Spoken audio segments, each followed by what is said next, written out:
Welcome back to Andersen Acres. We're here at our little tiny garden patch today, and I just wanted to talk about getting started designing your garden. Look, we have corn growing. Yay! So obviously our garden's a little bit hodgepodge. Remember that when we moved here, this was literally the only patch of soil suitable for growing. So yes, I have some plants over there in a planter. I got some plants over there in a planter, and we did some potatoes down that way. But really, we only have this little plot of earth. So I have to start designing garden space from scratch again. Okay, but it doesn't mean we didn't plant anything. We got some cucumbers that are actually approaching harvest. They're not quite there yet, but they're getting there almost. But we planted some things. We got some flowers here. It's real cool. But we didn't have a lot of time to design it, to plan it out. So this is all kind of temporary stuff. Okay? Because we didn't really have a chance to plan anything out. We only have been here a couple of months. So you wouldn't build a house without a blueprint. It makes just as much sense to plan out your garden as it does to plan out the building of your house. Okay? Gardens are much less complex. They have simpler plans. So you don't need an architect to design your garden. Can you hire a landscaper to design your garden? Of course you can. Of course you can. But you simply do not need to if you do not want to. You can do it yourself. A small garden can just be planned in your head, right? I mean, if you're putting petunias by your door, or you want to put you might want to put DK somewhere, he's cool. Or you want to put a couple of rose bushes beside your deck, that doesn't need a lot of actual planning. If you're wondering where we're going, there's some plants up front I didn't show you. But you don't have to do a lot of planning if you're just doing a small garden. But larger spaces benefit from actually planning things out on paper.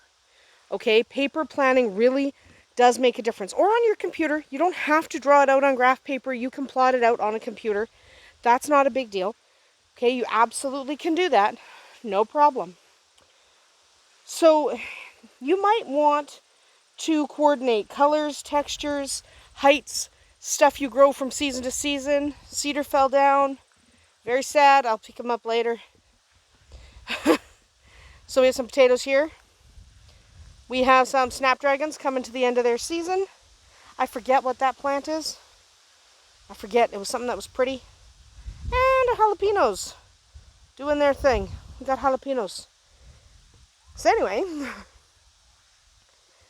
sometimes what you want to do, this guy needs to be planted, but sometimes what you want to do requires a significant amount of planning, a significant amount of experience, knowledge, and sometimes some experimentation. We're going to go around this way because I'm going to put gardens in here. So the hardest part of planning is actually if you have an entire property to plan out, like we do here. This is kind of going to be a bit of a monster because there's nothing here now, and we definitely want things here. So, you know, we have some ideas of where we want to put stuff and things, but it can be a little bit daunting if there's a goat. A little bit daunting if you are planning out an entire garden in an entire property and not just a little flower bed.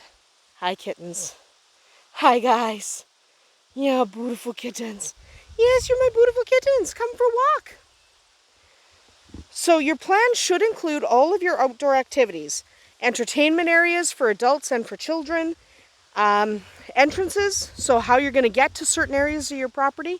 Don't forget to plan that out, because I've seen where people plan something really cool, but they don't have any way to get there after they finish, because it's now been blocked off.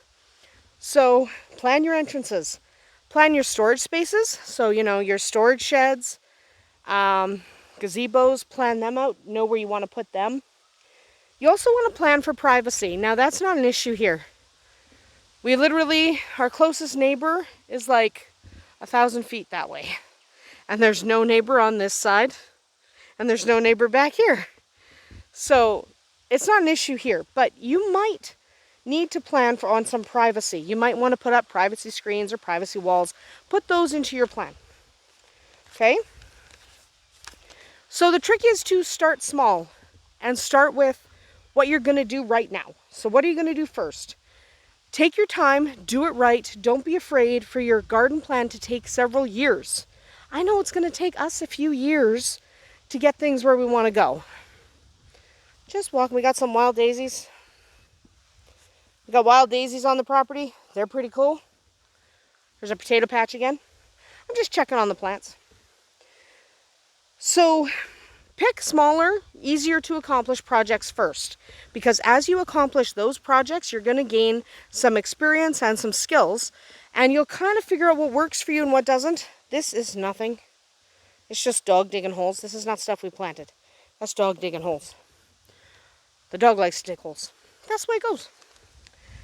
So start with your easier projects because you'll gain the skills necessary to complete bigger projects as you go. Going slow might mean that your garden ends up kind of mismatched, so have a plan from the beginning. Plan it out even if it's going to take you 10 years. Now I know for a fact that it's going to take us quite a long time to accomplish what we want. Like I want to do rows of berries where we are. That's not going to happen till next year, but it's a part of the plan anyway. So plan out your end goal. Then chop it up into smaller, easily accomplished tasks. See, we're going to build a whole garden shed here, but we got to break that down to tasks. Break it down. We got to get rid of that metal. But I'm not doing that right now. But we still do. So start by putting in your big stuff. Not necessarily physically putting in your big stuff, but accounting for your big stuff. Okay, so you want to draw in even your house. Don't forget to draw your house on your garden plan, because sometimes people forget. And then they accidentally try to plant something where their house is, and then they're like, this isn't going to work. Okay?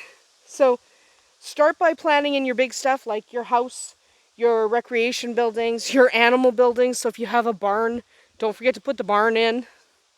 Hi, Arwen. Hi, sweetie. So things that are hard to move later, like a barn. Okay, there's our fire pit. Fire pits are hard to move. So things that are hard to move later, plan them out first. Plan out exactly where you want them, because some things can be moved. Some things really can't be, or really shouldn't be, and that's fine. So what we're planning, so we want, I'm just going to give you an example of planning something in advance, even though you know it's going to take years.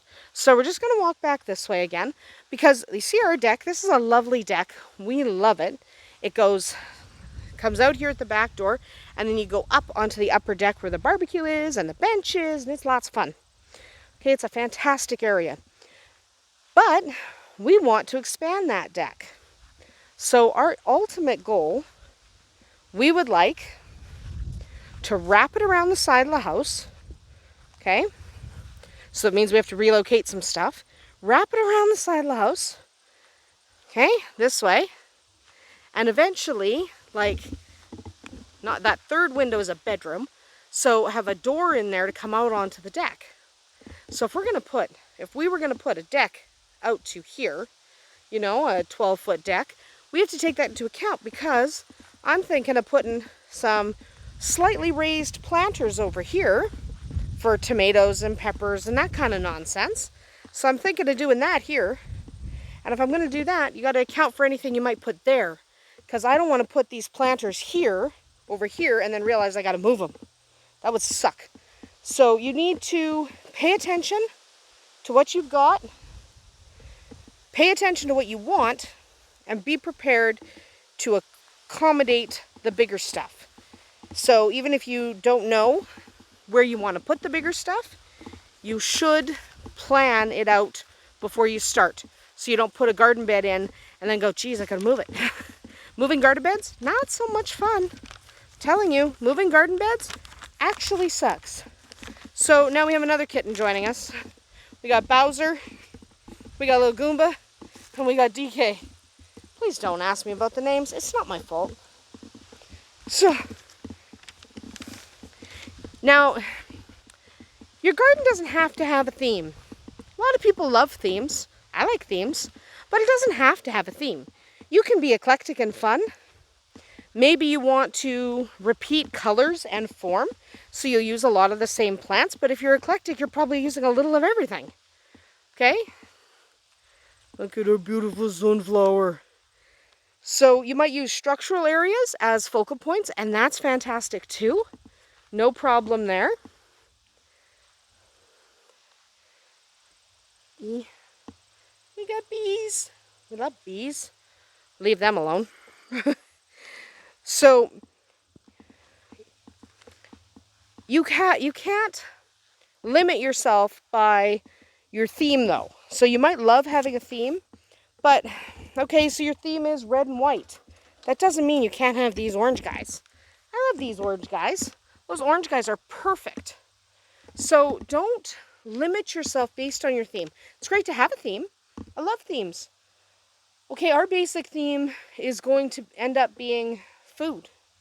We want a lot of food producing. So like we're going to do trees, fruit trees. We're going to do a lot of vegetable patches. We're going to do a huge batch of sunflowers. So we're going to do a lot of things that are food oriented. But just because we like food and we're doing a food garden doesn't mean we can't include this cool guy that I planted. I love him. I forget what he is. His tag's underneath. I forget what he is, but he's cool. So if you're wondering why these guys are kind of popped up, it's because they were rooting weird, so I just gave them more dirt right on top of them. Don't worry about it. So you can always start a small garden and then expand it later. So if you're not sure your theme, start small, experiment a little bit. And if you don't want a theme, go eclectic. Eclectic is fun, and it really is limitless, because eclectic literally means there's not much of a theme. So don't be afraid to do that. So I talked a little bit about Google Earth and using it in your garden planning. So I'm going to kind of show you some images now just before we wrap this video up, because it's getting a little bit longer than I wanted. Mostly because I walked around the front of the house to show you the jalapeno peppers. But that's fine. So, we did get our Google Earth overhead. It's going to pop up now. That's what our yard kind of looks like. If you don't know what the house is and what the barn is, you probably can't identify the structures, but we can. So we know what's there. And we know where there's an area that is bigger. So, for example, these areas down here, this doesn't show up well on our overhead map. Okay, so down here, this clearing area, and also there's a big clearing. I'll just show you that does not show up on the map. There's a big clearing that shows up in here, in and amongst the birch trees. There's actually a really big clearing. So not everything shows up, but we know where things are, so we can kind of pencil them in.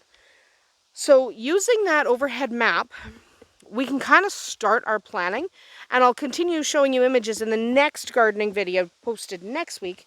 But just for now, I'm going to show you where this flower bed is. So the yellow dot is this flower bed. So that flower bed is going to eventually be probably flowers, is probably the plan. That'll probably be my flower bed. And then the next thing I'm putting in, this year I'm going to do it, is I am going to put plants that are kind of vine-like, not pumpkins and cantaloupes. Those are kind of ground vines, but things that like trellises, like your cucumbers, your tomatoes, your peppers.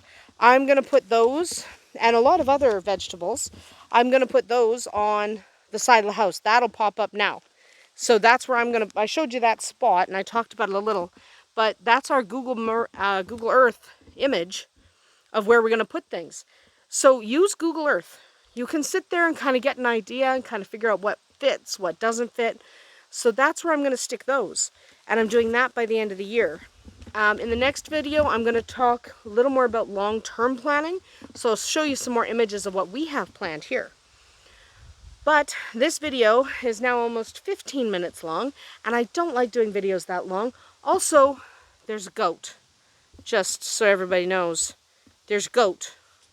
So, because there's a goat, and because this video is getting kind of long, we are going to sign off, and we will see you in the next gardening video where we do talk a little bit about long-term planning and making sure you have that plan and kind of what our own plans are. So you can kind of take a look and see what our idea is. But until then, we'll see you tomorrow.